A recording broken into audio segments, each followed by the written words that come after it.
Nous allons maintenant nous intéresser à la seconde alternative pour mémoriser les informations.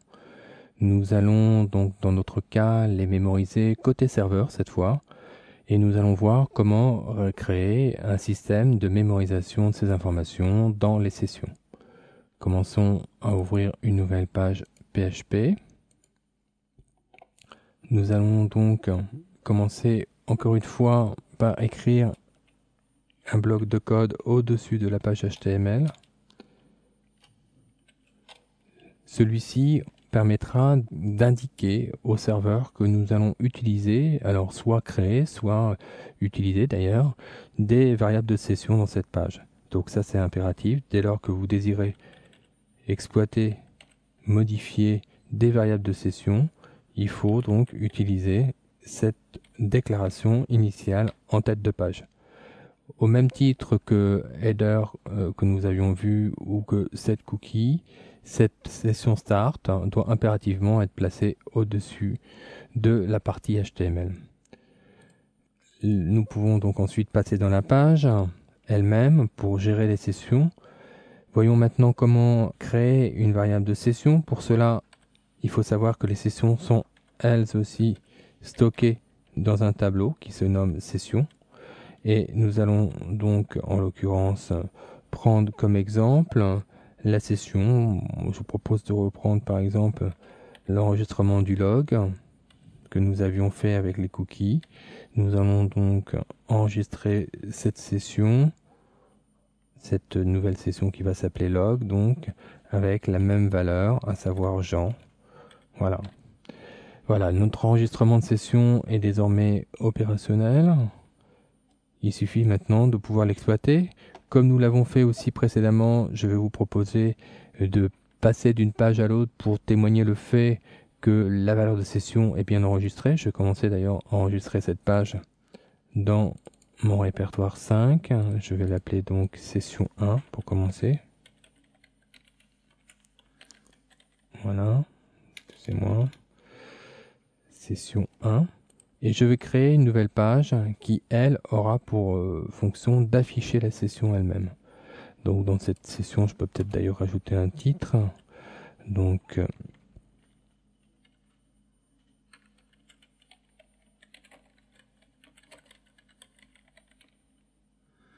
voilà.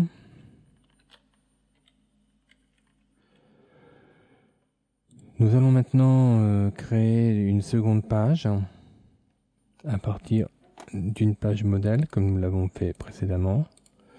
Et dans cette page, nous allons ajouter un petit script de lecture de session. Donc nous allons faire par exemple echo votre log en session et voilà, comme nous l'avions fait un peu avec les cookies, et nous allons rappeler donc la valeur du log de session, crochet, log et crochet. Voilà, bien évidemment, comme je vous l'indiquais précédemment, vous devez mettre en haut de cette page ici la session start. Nous allons la copier à partir de la page précédente pour gagner un peu de temps. Voilà, de sorte à ce que nous puissions exploiter les variables de session. Ne pas oublier cette déclaration initiale, dès lors que vous désirez utiliser les sessions, il faut impérativement avoir un session start en tête de page. Je vais enregistrer cette page sous un nom, donc dans mémorisation, dans le répertoire 5, sous le même nom, session 2 en l'occurrence. Voilà, ce qui est fait. Nous allons donc créer un lien hypertexte en bas de cette page qui permettra d'accéder donc à la page session 2 que nous avons créée précédemment. Donc session 2 et nous allons libeller ce lien vers session 2. Enregistrons cette page et testons-la dans le navigateur. Cliquons donc sur session 1 dans un premier temps. Théoriquement ici la variable de session devrait être créée. Nous allons nous en assurer en cliquant sur le lien 2. Comme vous pouvez le voir, votre log en session est Jean, il a bien mémorisé, donc l'information, la valeur que nous avons attribuée, comme vous pouvez le voir à la ligne 14 ici, à la session log. Nous allons maintenant nous intéresser à la suppression de la session, comme nous l'avons fait précédemment avec les cookies. Nous allons donc revenir dans la page session 1 et nous allons créer un second lien qui va s'appeler donc suppression de la session.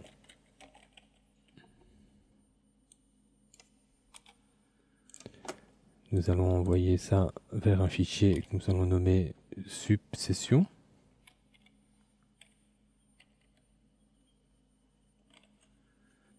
Et nous allons tout de suite créer ce fichier pour pouvoir l'utiliser. Enregistrons cette page. Nous allons repartir de notre précédente page session 2 pour créer la page de suppression de session dans le répertoire 5 avec les autres fichiers.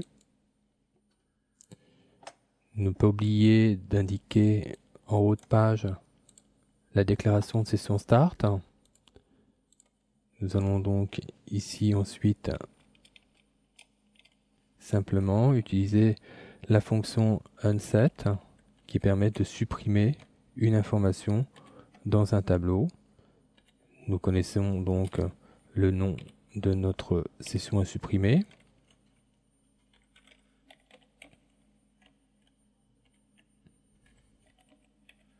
Voilà, unset avec une parenthèse.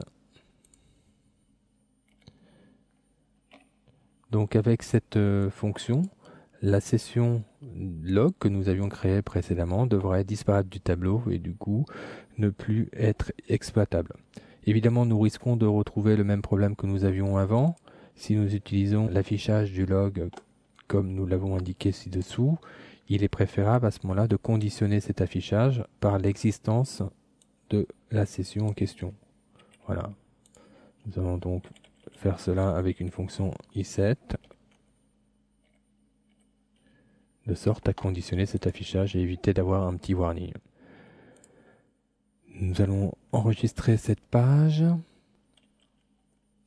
retourner dans la précédente et tester l'ensemble dans le navigateur.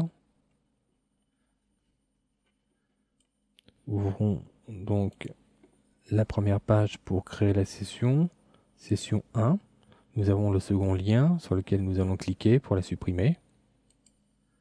Nous voyons que la suppression a été effectuée. Nous n'avons rien qui s'affiche à l'écran, ce qui est normal puisque nous n'avions pas demandé de texte.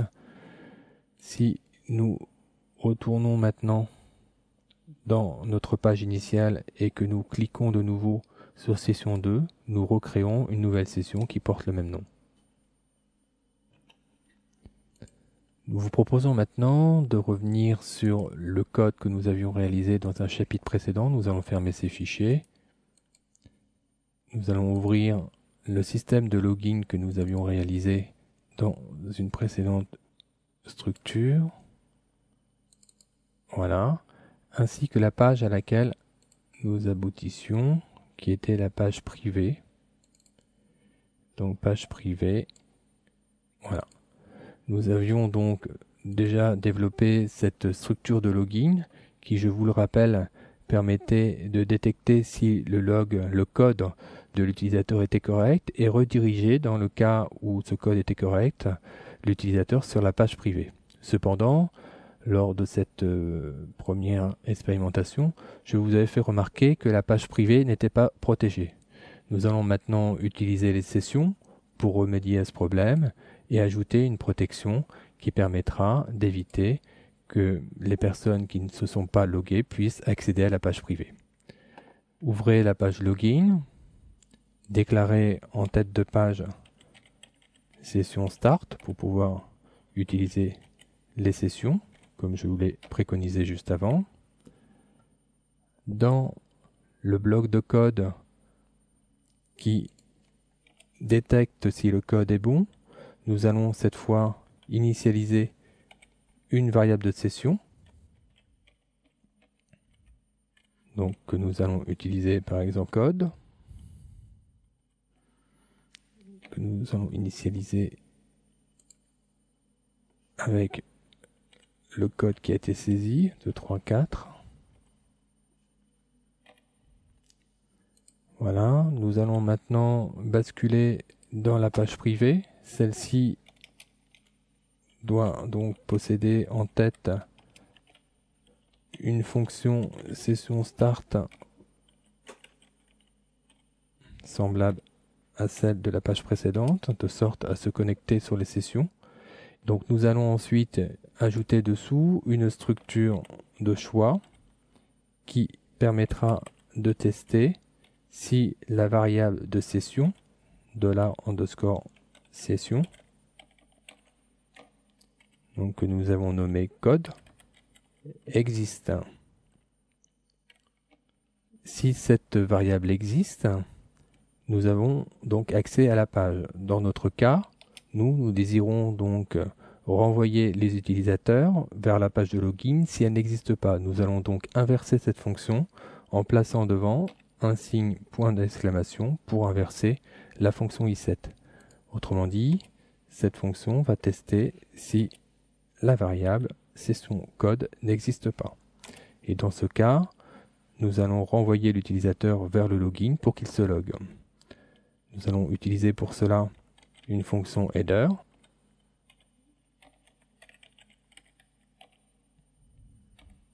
et nous allons nommer la page de login comme page de renvoi. Nous enregistrons cette page. Nous retournons dans la page de login. Nous allons l'enregistrer maintenant dans notre nouvelle structure, donc mémorisation, puisqu'il s'agit d'une mémorisation. Et celle-ci aussi, page privée. Et nous allons maintenant tester l'ensemble dans le navigateur.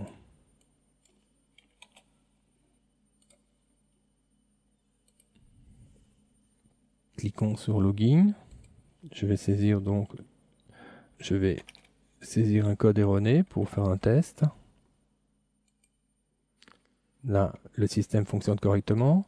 Imaginons maintenant que nous désirions accéder directement à la page privée en l'occurrence.